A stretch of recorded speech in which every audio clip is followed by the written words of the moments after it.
are listening to KLRN Radio, where liberty and reason still reign. Hi, y'all. This is Jenny Earhart, host of the Southern Sisters Radio Show, the show for Southern women and the men who adore us. Check me out on Saturdays at high noon, right here on AM 920 The Answer. I'm in Wenz world, and I love it.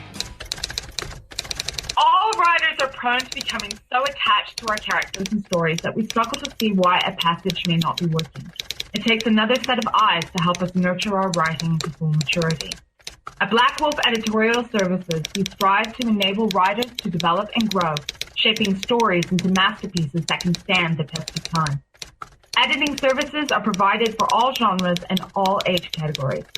Services range from critiques of the short story through to the line edits of the full-length novel and copy editing for those preparing for publication. We also offer assistance on generating a writer's bio for your websites, as well as help with those book blurbs and promotional material. We won't abandon you to the masses. We want to celebrate with you in your successes. Black Wolf Editorial Services, nurturing your writing into maturity. For a full list of services and prices, visit us at blackwolfeditorial.com. Hey, baseball fans, I'm Casey Motter. Welcome to Wenz World. Of course, Braves fans have been enjoying Braves baseball at Turner Field since 1997.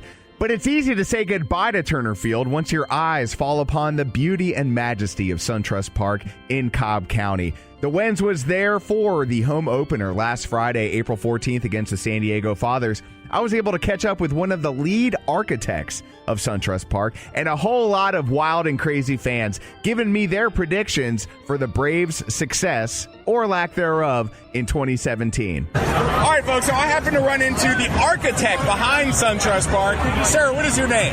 I'm Brad Albers. I work for Populous Architects. We're out of Kansas City. We're the preeminent sports architects in the world. Okay, so what makes SunTrust Park so unique?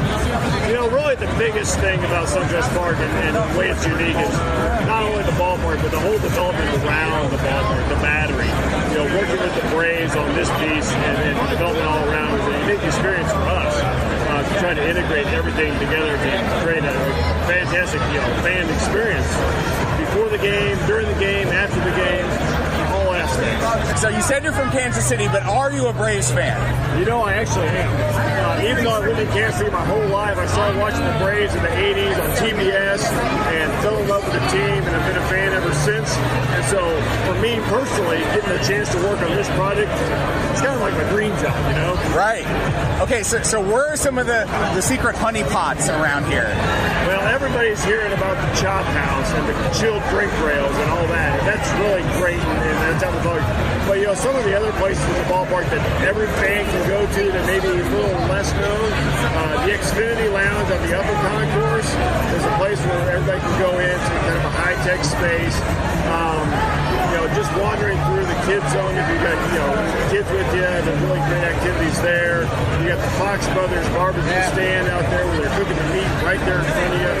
And certainly the Terrapin Tap Room where they're actually, we're actually brewing the beer here on site. They developed a brand new beer variety just for the ballpark that they unleashed today, which I need to go have one later.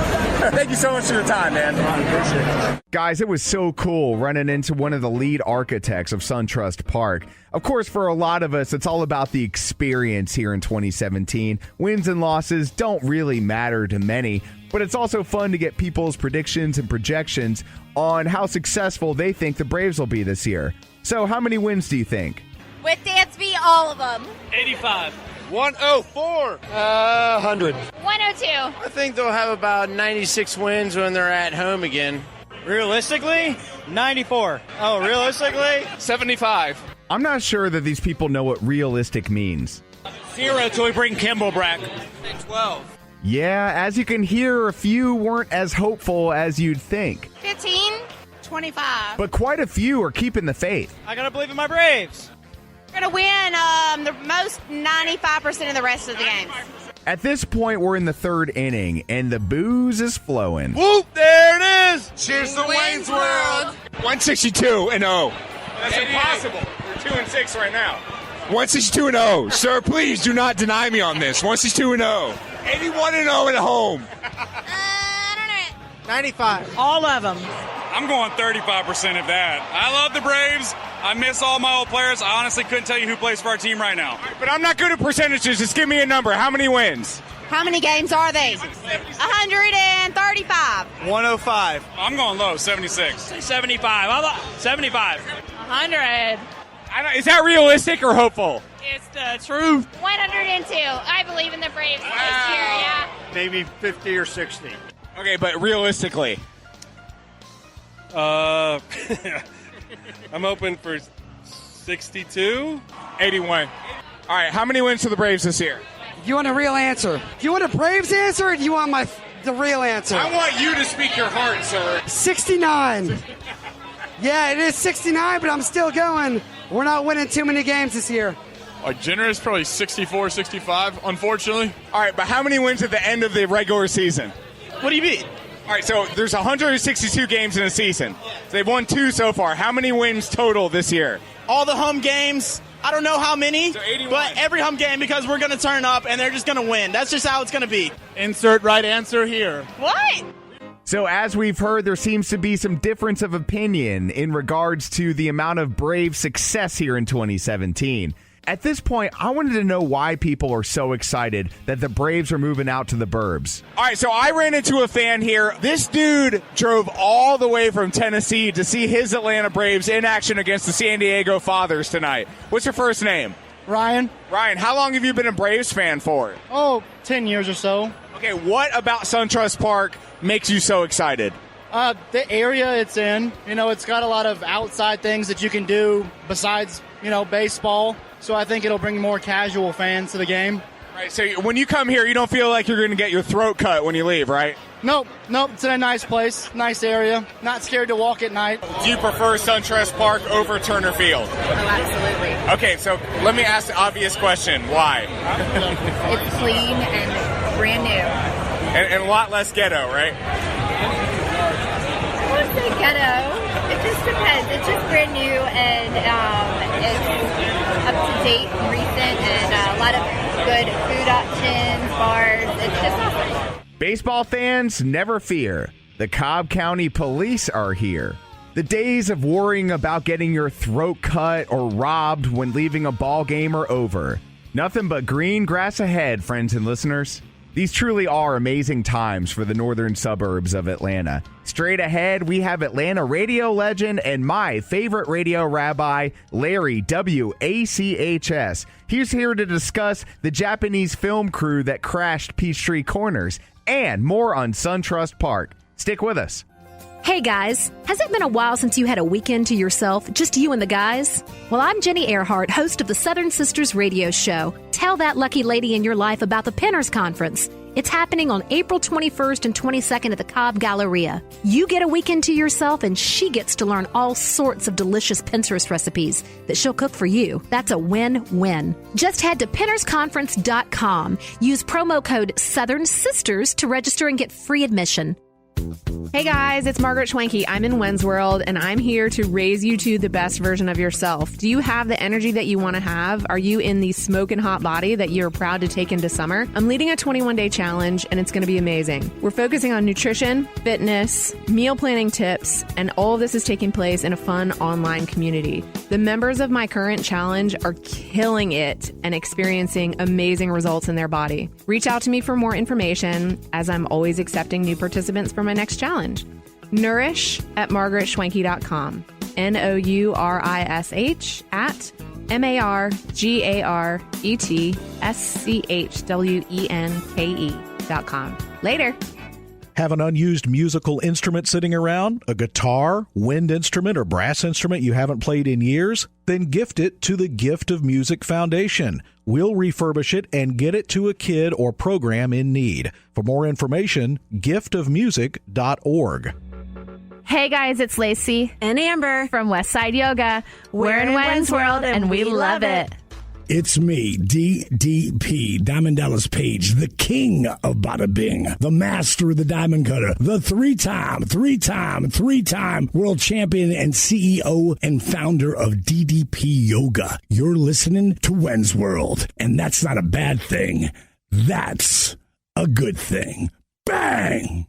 This is Larry WACHS of the world-famous WACHS Modcast, Atlanta's #1 smartphone radio show on iTunes and Google Play. But that's nothing compared to Wenz World. アトランタから車で45分。自然豊かな土地にあるジョンズクリーク市。海外ドラマで見るような。It's John's Creek in Japanese. 先月5日、ジョンズクリーク市では独立10周年記念式典が開催されていました。10周年を祝うさまざまな催しが行われる中、独立当初から市長を続けているボッカー市長のスピーチが始まりました。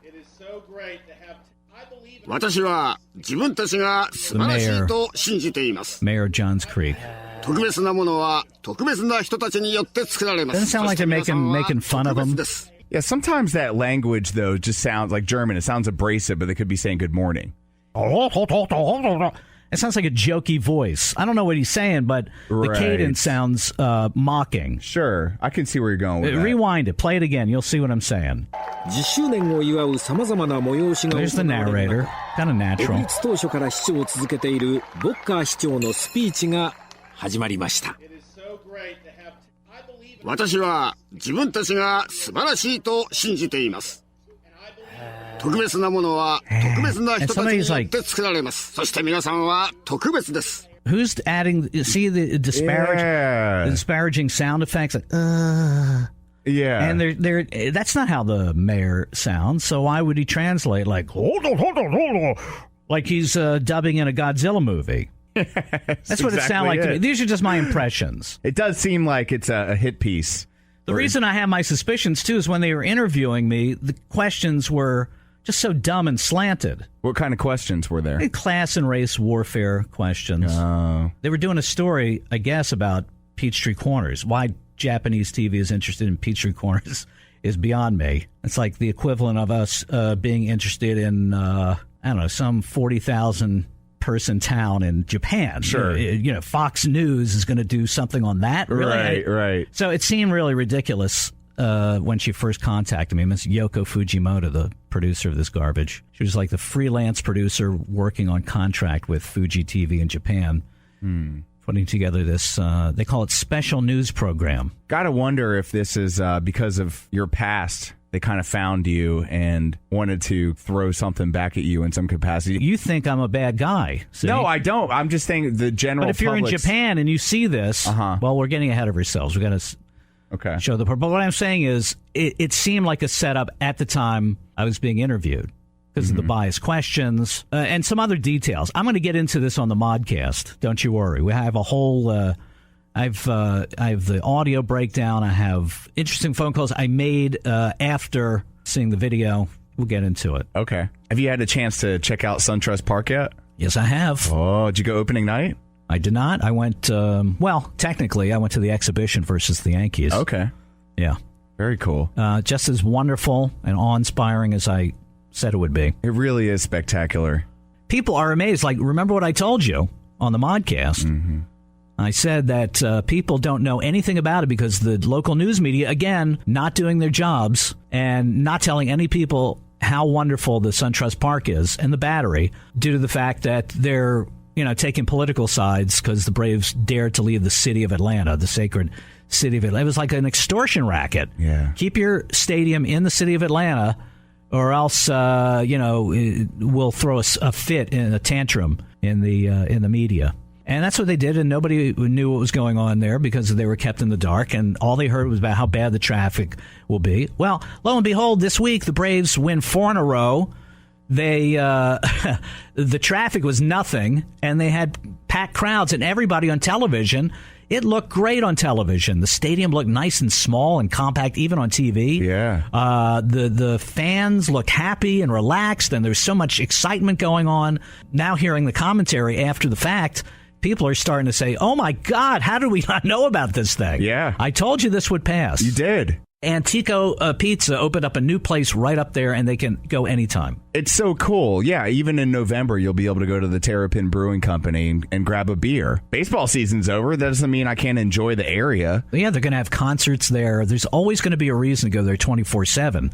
And this is such a departure from what the Atlanta City model is you got a stadium. Speaking of concerts, T.I. put on an impromptu after the Saturday night game. I know people in the Braves marketing department. They are the kindest, nicest people, and they do a great job. They really want to impress the fans. Yeah. And that's hard to say in this day and age of corporate everything, where they care more about the shareholders and their own political positions of power instead of the fans.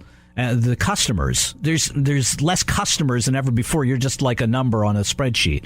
But the Braves marketing department and their promotions department and the whole organization, they really want to please you, the fan, as evidenced by they built this astonishing amusement park for adults. It is an amusement park for adults. They even have stuff for the kids. They have a zip line. They have like the children's health care area. There's a little carnival area where you get to knock down the things and get prizes. It serves every single facet of society. That's right. And it's in a safe place, so it serves even more. It's so nice to be in a place where there's just safety and not scariness lurking around every corner. And that's the rhetoric that I heard. I got a lot of audio from some Braves fans, and I said, what's the one thing that you're most excited about concerning this move? And they said, we just feel better about where we're going and when we're leaving. We don't have to have eyes in the back of our head. We don't feel like maybe we should leave a couple innings early so we don't get stuck in the nonsense around Atlanta.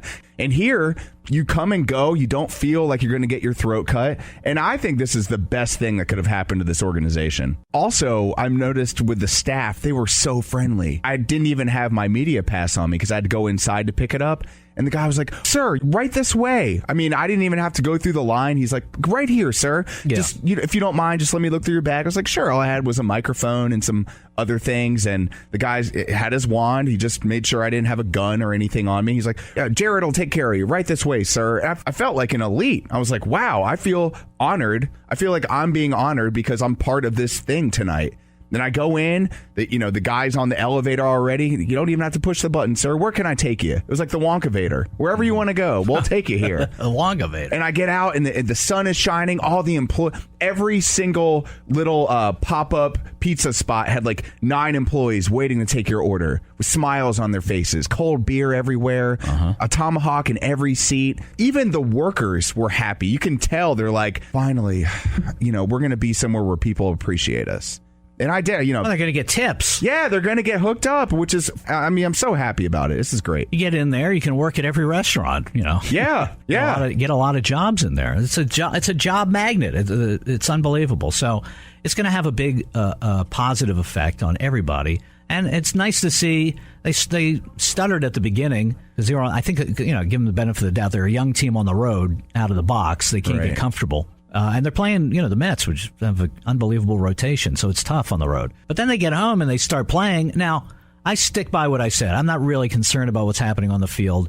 I think they're going to win more than 75 games. That's what I'm looking for, a 500 record. That's what I'm looking for this year.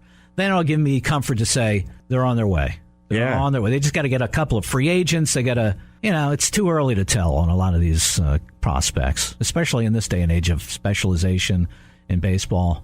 It's just, you never know. You never know what's going to happen. The kid could go a million different ways with all the distractions going on. Often some of them are involved in 10 different things, football, this, that, the other. So it's hard to gauge. Even a prospect at AA is going to make it to have a fruitful major league career. Yeah, and like you were saying, even if they don't go to the playoffs this year, it's still the experience of SunTrust Park and the Battery and all that. And even after the season ends, you get to go down and it's going to make them play better because you don't want to leave that place. You want to play up to the ballpark. I think at Turner Field, some of the psychologists, not all the players, but some of them reasonably could say, well, I'd rather go to a place that has a little more action going around the ballpark, like a place I want to play in. Turner Field was kind of drab. It was okay. It was not great. It was okay. Yeah, it wasn't much. Dimensions were kind of big. It wasn't really a hitter's park. Right. This one's a little bandbox. I mean, they keep saying, we don't know if it's going to be a hitter's or a pitcher's park. It's like, you walk in and look at it and you say, that's a hitter's park, especially left-handed hitters. Which is what baseball needs anyway. The higher scoring games are the more fun ones to watch. Yeah, people are going to be hitting balls off the wall at minimum like crazy, like they never did at Turner Field, which was a bomb. I mean, you had to light a bomb to get to center field. It was incredible. Yeah, it was like, what, 405, something like that? Yeah. And so the dimensions here are a little cozier, a little friendlier. There's less foul territory, which has a tremendous multiplier effect on the scoring of a ball game. You got to throw that many more pitches. I mean, it's something else to witness this place in action. And there's going to be a lot of offense. So as things shake out, and look, they're only starting. It's like you don't want to go to a restaurant the first 3 months of operation. You want to see what people are talking about, see what's going on. But you can tell they're at a level that as the season wears on, by the time the season ends, they're going to be clicking and be ready for the next season. Yeah. And so it's really a great thing. I'm really glad it panned out. My friend, I am absolutely honored that we get to spend this time together every single Saturday between 4 and 5 Eastern here on AM 920 The Answer during the Man Cave afternoon. But it doesn't end here, you see, because time only allots for a certain amount of conversation. But on SoundCloud.com, also a free app in your app store, you can catch all these conversations in their entirety. Of course, up in the search bar, WENZ World. Connect with me on Twitter also at Wenz World Radio. On the other end of this break, we are back with the voice of Atlanta traffic, Mr. Chris Monroe. If you've been paying attention to the news, of course you know about 85, but as of late, there's also been problems on I-20 on the east side of Atlanta and a brand new sinkhole in Midtown. Stay with us. He's back to discuss all the deets. Break! I'm Dana Barrett from The Dana Barrett Show on Biz 1190 and AM 920. But right now, I'm in Wenz World, and I'm loving it. Hey, this is the Deej, the sales energizer. And like you, I'm in Wenz World. It's a frightening place, but we're here. This is what I want you to do. Listen to the show, the whole show. And then when you're done, go to my website, remedysalesmatch.com. Fill out the subscription form for the newsletter, and I will send you a free book that's going to change your life, The Hitchhiker's Guide to Guaranteed Success. Do it after the show. This is Dennis Prager, and I am in Wenz World, and I love it. It is the new and improved, even more out of control Atlanta Traffic Watch. The earth below us is spewing out its own vomit. Erosion. What is going on? You know, the late Captain Herb and a guy that I loved and worked with for a lifetime used to say, "Oh, my aching toe." And his toe would have fallen off if he had still been with us here the last couple of weeks. Yes. Good grief, my friend. What is going on? So first we had 85. They're working diligently on that. Then there was 20 on the east side. We had and now aggressive moles that came up and burrowed. It's like those.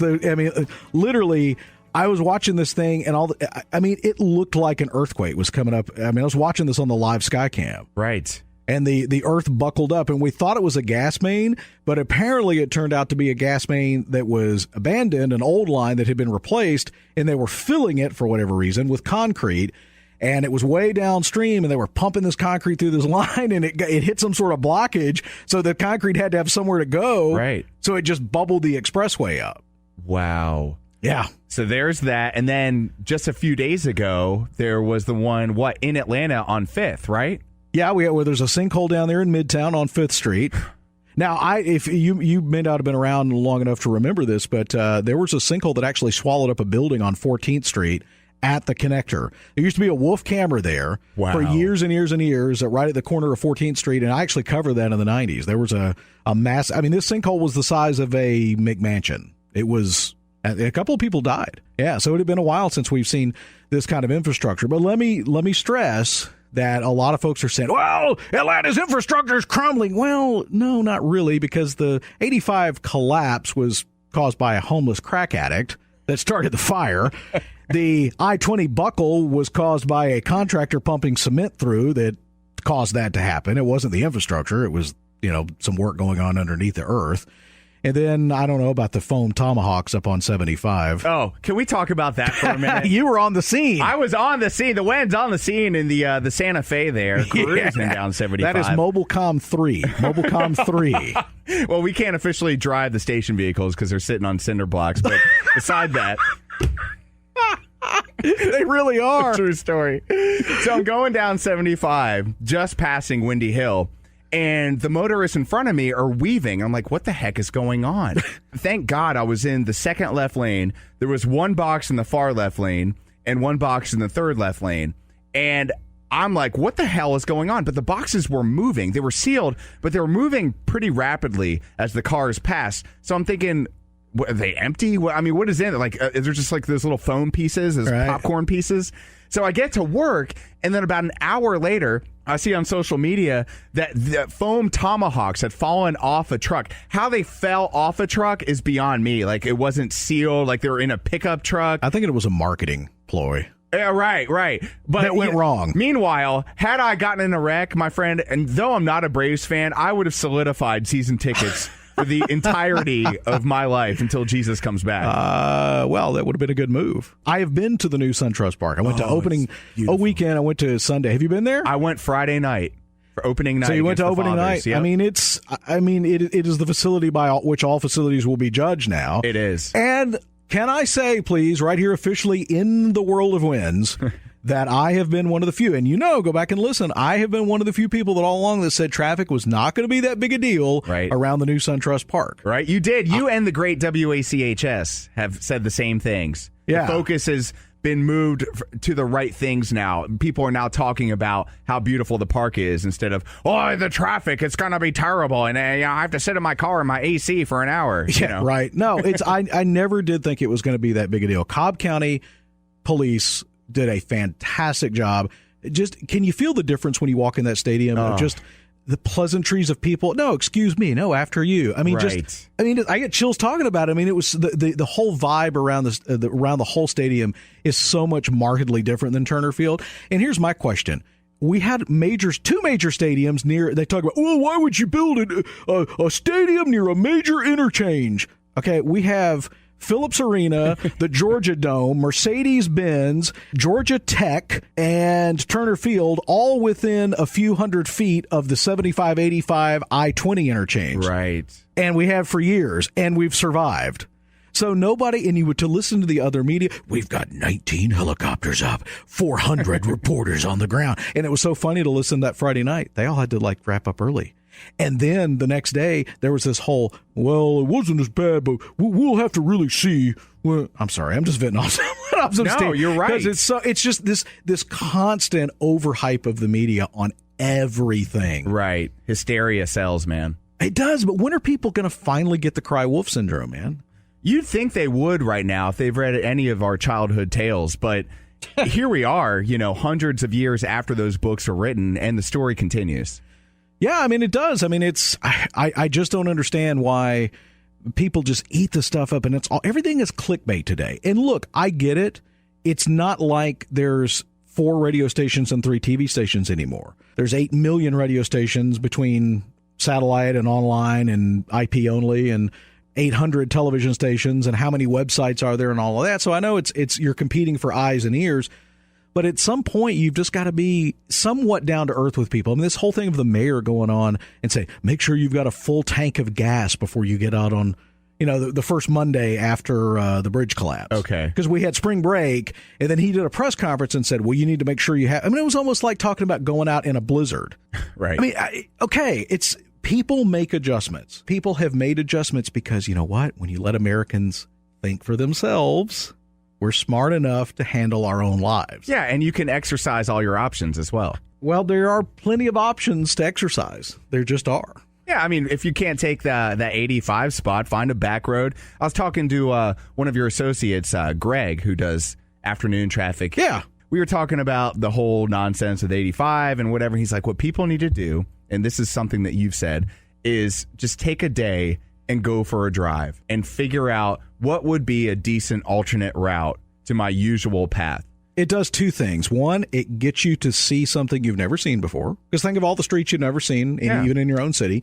Go see a part of the city you've never seen before and pre-plan. Take a day on, after church on Sunday or whatever, take a Sunday drive. Go back to the old Sunday drive and go find and be prepared so that you're nice and calm on Monday morning and you can just let it happen. You don't have to start thinking about it and stress out. So it's just taking personal responsibility. And look, I have to give a big shout out to a couple of people. Number one, Georgia DOT has done a hell of a job, man. I mean, along with CW Matthews Contracting. Yeah. I mean, they have. I mean, look, how do you make those bridge beams that fast? I mean, they showed up like in 3 days. I can't get a custom T-shirt made that fast. And they got custom bridge beams being brought in. They're going to have that thing done way before June, man. Well, I hope so. And you know what? It will help restore some of the faith that we've lost in government contracts as of late. So, well, it's the government contract, but remember, it is a private business that's doing the work. And there's a big incentive for them every day they finish it. It's like millions of dollars in incentive money. Hold on. Are you telling me that private sector ideas actually succeed here in America? I know it's tough. It's tough. Whoa. Yeah, you're blowing right? my mind right now because I thought that whatever the government touches makes things better. Well, if you like to send $1 to Washington and get back 12 cents or whatever it is. Or they send you a bill for 12 cents. Yeah, no. You get back negative 12 cents, yeah. Chris Monroe, you got to follow this guy on Twitter. He tweets when he sleeps. It's sometimes I have to make myself stop. It's unbelievable. Dude works from like 4:30 in the morning till well beyond noon here at the station. Then he goes to his real passion, which is the Gift of Music Foundation. It is giftofmusic.org, and we're just doing great. First quarter was right on target. And we have some great new programs with the city of Atlanta. We're working on a partnership with DeKalb County right now to take their old instruments that are coming out of their inventory, and instead of them selling them at surplus, donating them to us. So we could be looking at going from hundreds of instruments to thousands and thousands of instruments within a couple of months if some of these major projects come through. So check us out. Stay connected with us, giftofmusic.org. You can there's a way to help if you want to donate an instrument, if you want to donate financially. We would certainly love that. No amount too small. And you can also connect with us on social there, so check us out. That's beautiful. Chris Monroe, the voice of Atlanta Traffic, at Atlanta Traffic on Twitter. Always great to have you here in Wenz World. It's out of control. Out of control. It's about that time to throw on that spandex and grease up, because right behind that curtain is the male soap opera moment, featuring the wrestling encyclopedia himself, Vince Bucci, at Vince Bucci on Twitter, host of the Boochcast and local comedian. Of course, we discuss everything WWE, Monday Night Raw, SmackDown Live, and the upcoming Payback pay-per-view exclusively on the WWE Network. Don't go anywhere. Hi, this is Vinny Bucci, a.k.a. The Booch of the male soap opera moment. Make sure you check out the Boochcast Monday, Wednesday, and Friday from 12 p.m. to 3 p.m. on Blog Talk Radio. Also, like the show on Facebook, where you can find archived episodes. I'm in Wenz World, and I love it.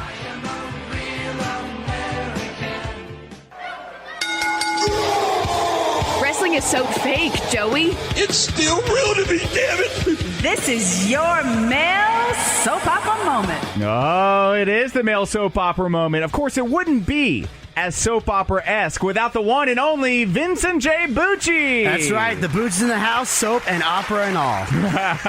And what a wonderful week for wrestling fans such as you and myself. Well, first of all, we're going to get to the Jinder Mahal story. Yes. In the on-demand version. So let's just get that on the table immediately here. If you want to hear that, of course, check out SoundCloud.com. It's also a free app in your app store. Up in the search bar, WENZ World, and is there you can find this portion of the male soap opera moment in addition to everything we didn't get a chance to talk about just because of time constraints. But let's get started with Monday Night Raw, and what a Raw it was. Vincent J. Bucci, take it away, sir. This was probably one of the craziest Raws I'd seen in quite some time. Obviously, Braun Strowman comes out. He's got obviously from the flipping of the ambulance where Roman Reigns is now out of action, even though Kurt Angle makes it clear that Roman apparently will be there in time for Payback, which I believe is next Sunday. You are correct. Yes, next Sunday. So we'll know that Roman Reigns and Braun Strowman will be having a match. Braun wants to wrestle. Kurt wants to give him the night off. Braun tries to threaten him, and Kurt's like, or else what? Like, that's what I loved about it. Like, Kurt Angle's like, look, I'm not Mick Foley. I'm in perfect physical health. You want to go? Let's go. Right. And Braun just leaves. Like, it was great. And you'd think Braun would take the hint and get in his limo and go back to the hotel. But things didn't exactly go in that direction. No, they didn't. Next thing you know, the Golden Truth is getting attacked, and next thing you know, Kalisto's getting thrown into a garbage dumpster thing. I don't know what it's called. It's the thing that wheels all the garbage bags around. Sure. I don't know what it's called, but he just throws them in there. Next thing you know, Big Show plows into him, and that's the one moment where Braun's like, wait, what? Like, because this doesn't happen to Braun often. Next thing you know, we get a main event match, Braun Strowman versus the Big Show, and the ring collapses. That was one of the most amazing spots. And as you can tell, one of the sole focuses of the on-air version of the MSOM here in Wenz World. And I have to tip my hat to both of these competitors, because as Vince Bucci at Vince Bucci on Twitter has said before, big man matches somewhat fall short in the fans' eyes. This one did not. No, it didn't. And what was interesting about this one that kind of made me laugh was, on the one hand, obviously, you love to see the ring collapse like that, especially when the ref literally bounced out of the ring. Yeah. I'm like, I hope the ref. Hopefully, that's a ref that knows how to take a bump, because he went flying. Right. But what's interesting is that the last time these two fought on Raw, they reinforced the ring to prevent that from last time. So my question is, why would they drop the ball on it this week? I think it would have been better storyline wise if you had the ring break the first time and then reinforce it later. Like, now it's like getting into it's like jumping out of a plane and you have a parachute, because I want to wear a parachute so I can fall to the bottom, and then a week later you jump out of a plane and realize I don't need the parachute this time. It's like, why would you jump out without a parachute this week when you were wearing one the week before? Like, that's just not logical. No, it's good insight. Much of the match happened on the mat, a whole lot of big blows. But what caused this catastrophe, bouncing the referee out of the ring and the whole crowd jaw dropped, was a suplex from the middle rope. And I am really shocked that Big Show took this kind of bump. Me too. At his age. I know. He's been doing this for so long. As you know, he was the Giant back in WCW, the Big Show here in the WWE. He's been competing for, 17, 18 years now? Something like that? I think so, yeah. It's been quite a while. Like, he started off in WCW in almost a 20-year career. Holy cow. If it's not 20 years, it's close to 20. Right. And they're saying that next year is when his contract's supposed to expire. So I don't know how much longer we're going to see him in the ring. I don't know if he's going to be doing backstage stuff afterwards, but that was one of the reasons why he was upset, and so were some fans. The marks were happy about this when we ended up not seeing Big Show versus Shaq at WrestleMania. Oh, yeah. Because Big Show was pushing for that match. Shaq seemed like he wanted to do it. And then apparently something on Shaq's end where he apparently, I guess he couldn't do it or whatever. But that was one of the reasons Big Show got in so much shape. Like the fact that the dude's got abs now, which for the casual fans might be like, oh, Big Show has abs. For guys like you and me that have been watching it for years, we're like, the Big Show has abs? Yeah, and he's lost the man boobs. He's cut. He's in the best shape of his life. Yeah, and he got in that shape because he thought his match with Shaq was going to be his last WrestleMania moment. Right. So he's thinking, I want to be in the best shape of my life so I look good going out. And now it's like, is he even going to have a match at WrestleMania next year? Or is him getting thrown out of the Andre the Giant at his last WrestleMania moment? So this could very well be the last year we see the Big Show, and hopefully they give him an extra extension to let him have his farewell WrestleMania and then ride off. Right, that would be awesome. Of course, the keenest of insights from the wrestling encyclopedia himself, Mr. Vince Bucci. Of course, follow the Bucci on Twitter at Vince Bucci and Wenz World Radio at Wenz World Radio. How simple is that? Very simple. So let's get on to a few of the other matches. Part of the WWE women's roster, and of course, that was a four-way between Bliss, Banks, James, and Jax. And I gotta say, this match to me had a somewhat of a pay-per-view feel, and of course they're propelling a Bliss forward as she is going to meet Bayley eventually here at Payback. Absolutely, and it's going to be interesting because it's nice to see Bayley actually going to be facing somebody that's pretty much her body type and size. Right. Like, I feel like these two are really going to gel together and have a great match. At the same time, there is a part of me that's feeling like we're gonna. It's like, and I'm trying to figure out how to phrase this, but like, it's like on SmackDown, Alexa Bliss was pushed to the moon and was the SmackDown Women's Champion for a long time. And then on Raw, and we'll talk a little bit about this later, like how Charlotte was pushed to the moon. Right. I feel like now they're both going to get pushed to the moon again, but on different shows. So I feel like Bliss, if she doesn't take the belt from Bayley whenever they face off, which will probably be a payback. Sure.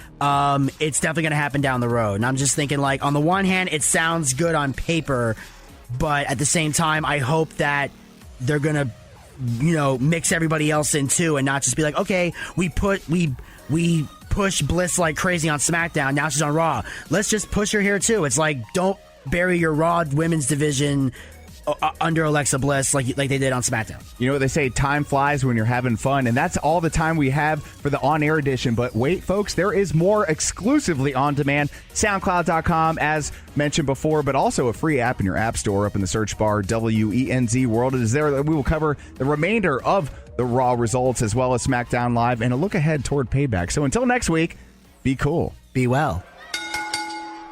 Hi, y'all. This is Jenny Earhart, host of the Southern Sisters Radio Show, the show for Southern women and the men who adore us. Check me out on Saturdays at high noon, right here on AM 920 The Answer. I'm in Wenz World, and I love it.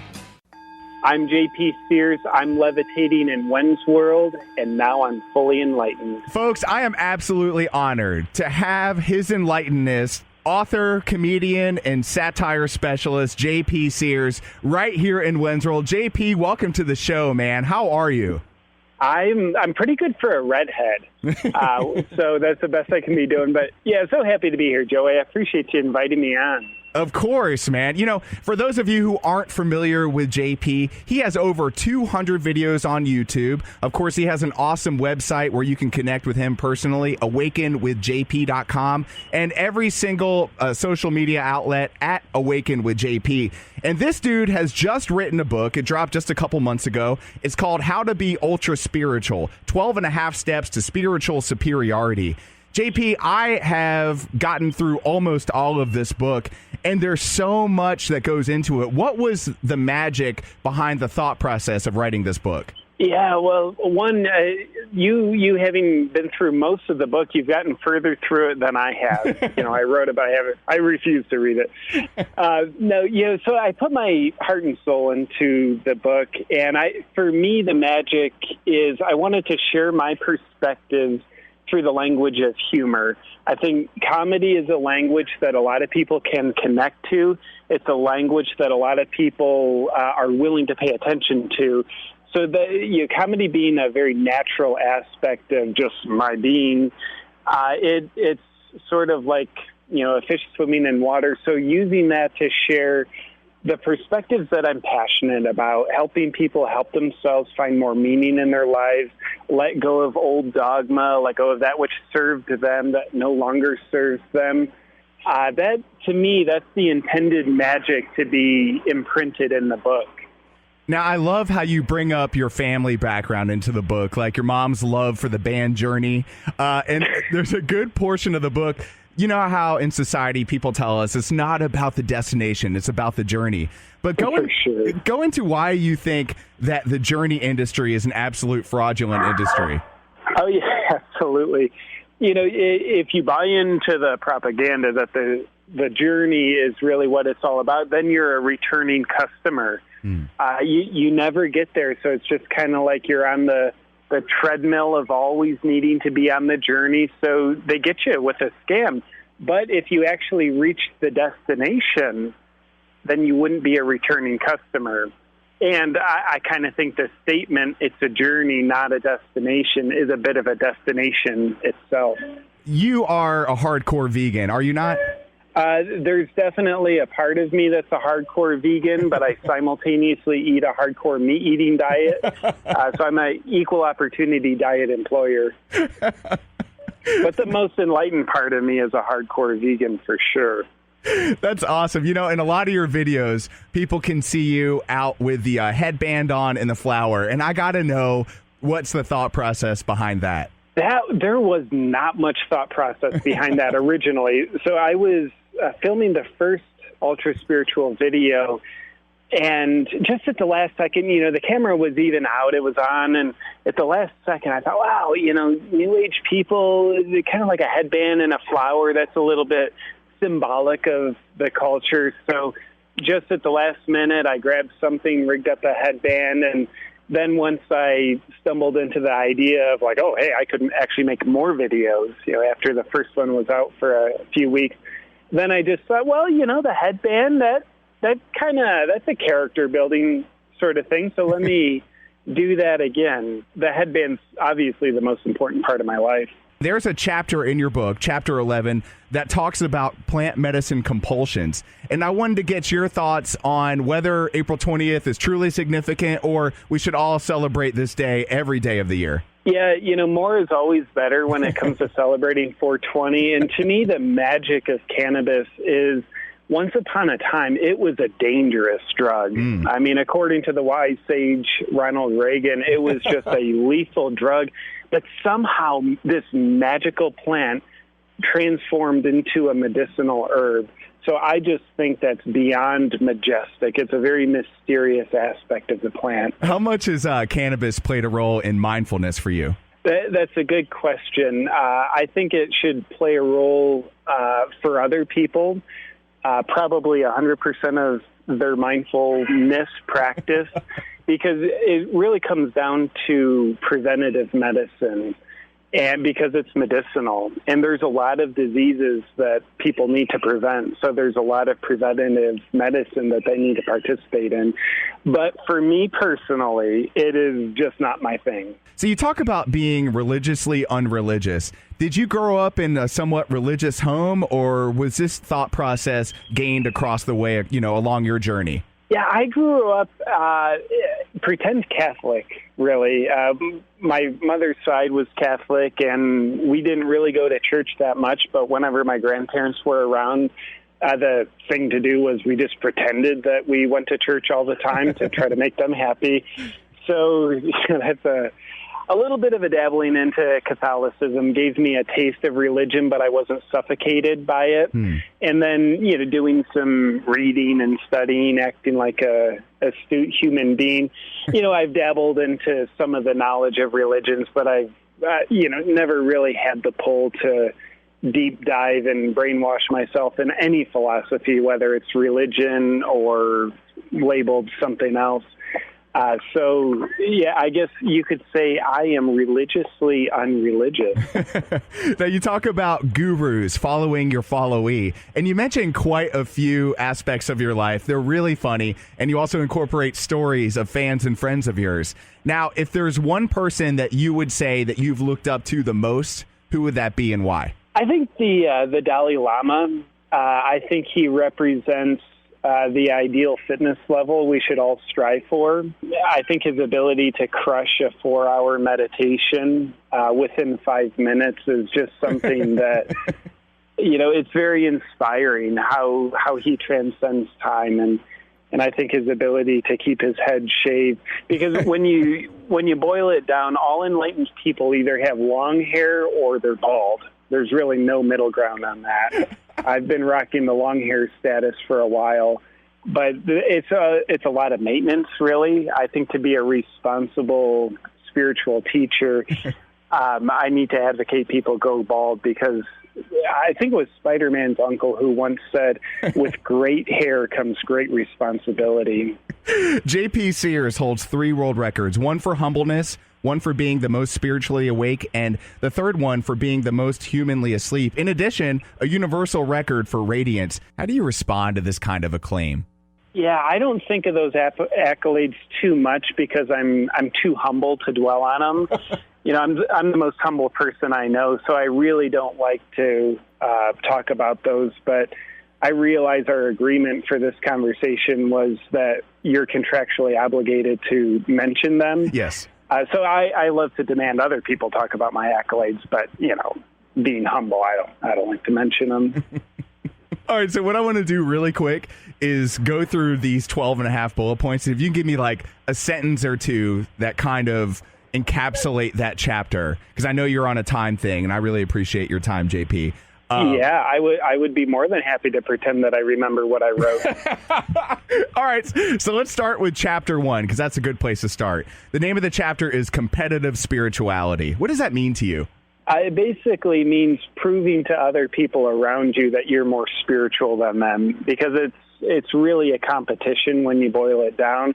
So proving that you're better than other people and proving that you're better than who you used to be is really the name of that game. And another way of looking at it is it's proving that you're less worse than other people.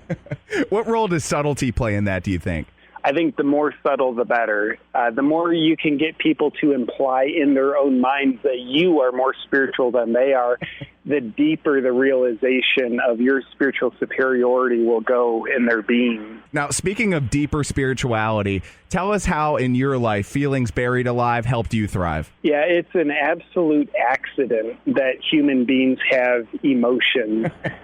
The only place for emotions is being buried under 6 feet worth of denial. So the one thing that's going to impair your spiritual practice is everything that makes you human, and your emotions make you more human than anything else. So the less emotions you have, the less human you are, and therefore the more spiritual you are. And by the way, the key to getting rid of your emotions is basically pretending that they're not there. It makes it true.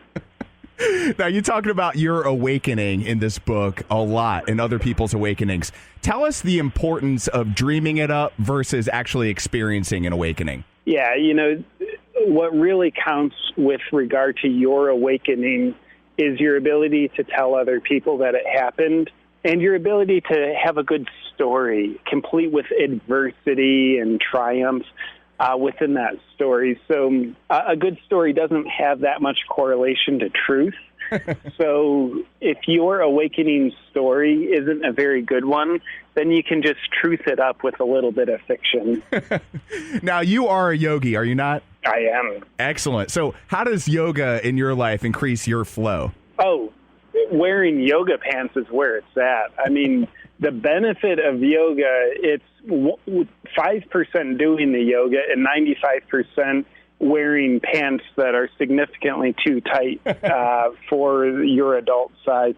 So ideally, for good yoga results, you're wearing pants that look like they should have fit you well in 3rd grade. Now, we talked about veganism a tad before in this conversation, but tell us about how veganism is satiating our spiritual hunger. Absolutely. So being a vegan is all about expressing unconditional love for all living beings, except for meat eaters. You're supposed to hate them. So, yeah, and our higher self, if I can speak for everybody's higher self, which I will, our higher self is so unconditionally loving that it loves to hate meat eaters. So we talked about gurus earlier and following your followee. What role should gurus have in my life, per se? They're your direct connection with the Great Spirit has nothing to do with your direct connection to the Great Spirit. It's to be found through your direct connection to a middleman, the guru, who is your direct connection to the Great Spirit. I mean, it makes sense, because the more of a middleman there is between you and the spirit world, the more you're directly connected to the spirit world. And a good guru should not only tell you what to think, but a good guru should tell you that what he's telling you what to think is exactly what you are thinking naturally. So there's a lot of freedom and liberation with having a guru. Go into a little bit about the importance of mindfulness. Mindfulness, that's actually a trap, Joey. I teach mindfulness. Right. It has all the fullness of mindfulness with none of the mind. When you think about one spiritual journey, meditation practice, it's all about getting past the mind. I think the whole mindful movement is just a ploy to get people trapped in their minds even deeper. That's why I teach mindfulness. Now, we're on the subject of the mind. Let's go into a little bit about merciless meditation. Yeah, the more aggressive, the better with the meditation. And my experience is the more public, the better as well. So being able to crush a meditation out in the city park, where you just so happen to be noticed by hundreds of people walking by, that mysteriously increases your meditation results. And the other thing that we all need to remember is dropping how long you meditate in conversations is vastly important to actually get results in your meditation experience. Right, the quantitative data that you mentioned in your book. Absolutely. It's like if a tree falls in the forest and nobody's there to hear it, doesn't make a sound. It's like, well, if you meditated for 60 minutes and nobody's there to hear about it, did you really meditate for 60 minutes? And no, you did not. Of course, Chapter 9 goes into being critically non-judgmental. What does that mean to His Enlightenedness, J.P. Sears? Oh, yeah, it means non-judgmental people are the ones I judge to be the most non-judgmental. I judge them to be the most spiritually enlightened. So I think it's very important that we take our non-judgmentalness very seriously and have a very critical eye that we bring to it.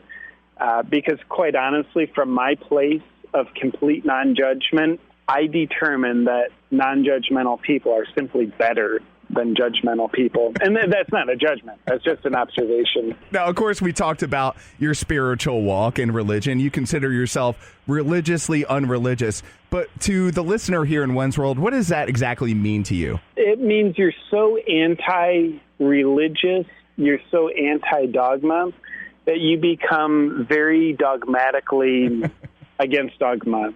Dogmatically undogmatic, and you're with religious fervor. I don't even know what that means, but it's a fun word to use. With religious fervor, you're radically against religion. Tell us about the importance of plant medicine compulsions in your life. Yeah. So plant medicine, it has the ability to help you reach a level of enlightenment that you don't have the ability to achieve on your own, at least. So, and there's a direct correlation between how high a plant gets you and its medicinal value.